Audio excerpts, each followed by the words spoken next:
Let's talk about immigration. Suppose you want to travel somewhere where the culture is different, where you want to get to meet new people and just experience the wonders of the world. To do that in today's society, you need money. To live somewhere else, you need to apply for citizenship, which also costs a decent sum of money. Now imagine if you are from a deprived country, where the resources are scarce and people are dying from disease and famine. Or you just want a better quality of life. You cannot afford to move around the world, or to get a citizenship in a different country. Imagine that a neighboring country has more opportunities that would make you more capable of acquiring needed resources to feed yourselves and your family. Land of opportunity, my ass.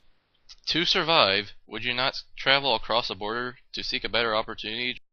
If you are more capable of getting a job and making a living in a different country than to survive off of scraps on your own, would you not hop the border? The United States is becoming a giant mass of private property where people aren't free to travel this country and making a living without having to succumb to payment of citizenship. Would the undocumented prefer to have legal status? The ones who are citizens are the ones that love this country and want to assimilate and be proud of America. But these people fight you to the end. They're asking for citizenship. They're asking to be part. Some of them have been here for 15, 20 years and never got their citizenship. And I have a lot of Mexican friends, and they're all citizens, and they're all highly intelligent. And they became citizens when they came over here. One of the demands is for legalization. I mean, I'm sure if you ask most of the people here, they would love to be citizens. No, they don't. Or they would have gone and been citizens. Just minutes earlier, I had met Alejandra Valenzuela, who told me that she would like nothing more than citizenship in the country that she calls home. My dad passed away from cancer, and he was the only provider for my family, so we had to come to the United States. I was 7 years old. I started elementary, and I learned the language by the 5th grade. I've been here in the United States. I care for this country. I have learned to love the people in this country, their culture, and it seems like everything was going well until I found out I was undocumented. High school year, couldn't fill out my FAFSA, had a 4.0 GPA, was doing great, involved in my community clubs, and then they tell me I can't go to college because I don't have enough money and I can't get money from the government. The idea that undocumented immigrants willingly avoid getting citizenship is extremely widespread. It's commonly argued that immigrants should just pay for their citizenship. However, have you considered that they are unable to afford it, especially with prices rising constantly due to inflation? But unemployment is at an all-time high, and they're taking our jobs. They took our jobs! They took our jobs! Well, is it really the illegal immigrant's fault of taking that job? Or perhaps the business who hired him or her should be blamed? Monica Ruiz traveled from New York City to protest SB 1070. She says that the job argument is being used to scapegoat immigrants across the country.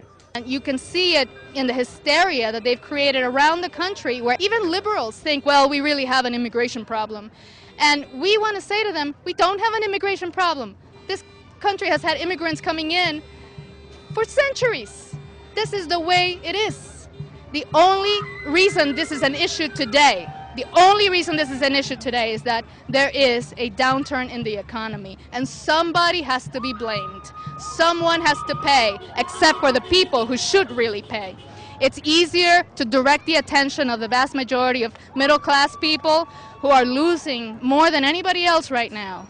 You know, it's easy to direct their hatred and their anger and their attention toward, you know, the ones who have the least, rather than making sure that they're actually looking up and not down. Whether these jobs are employing illegal immigrants or U.S. citizens, the problems of unemployment will not change.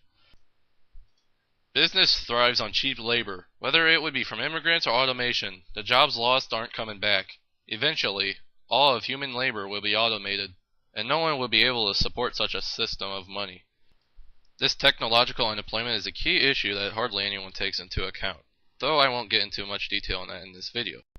Well, what about the issue of drug trafficking? Well, if these drugs weren't outlawed in the first place, then this wouldn't be an issue. People have to make money somehow, and the drug trade is a neat way to earn a little extra money. Since most of these drugs are outlawed throughout the country, this creates more profit for those involved. Just ask the government who's funding the drug trade in the first place, while at the same time holding troops to guard opium farms in the Middle East. The bottom line is until we get our border secured, there's not going to be any peace or rest for any citizen in Arizona or America. We are the gateway, Bram, for everything that is bad that is coming across that border. Drugs. Governor Jan Brewer has been at the front of this campaign to connect undocumented immigration with violent crime. This despite the fact that violent crime in Arizona has gone down by 23% over the last decade. Over that same decade, undocumented immigration to the state doubled. I for one grow sick of this fiasco with immigration. But you may ask yourself this: why are you so strongly opposed to immigration laws? Well, I wish to travel the world someday. I would like to even start a new life in Japan and chase some of my dreams there. I would be pissed off if I got kicked out of Japan for not showing any paperwork of declaring myself as a citizen there.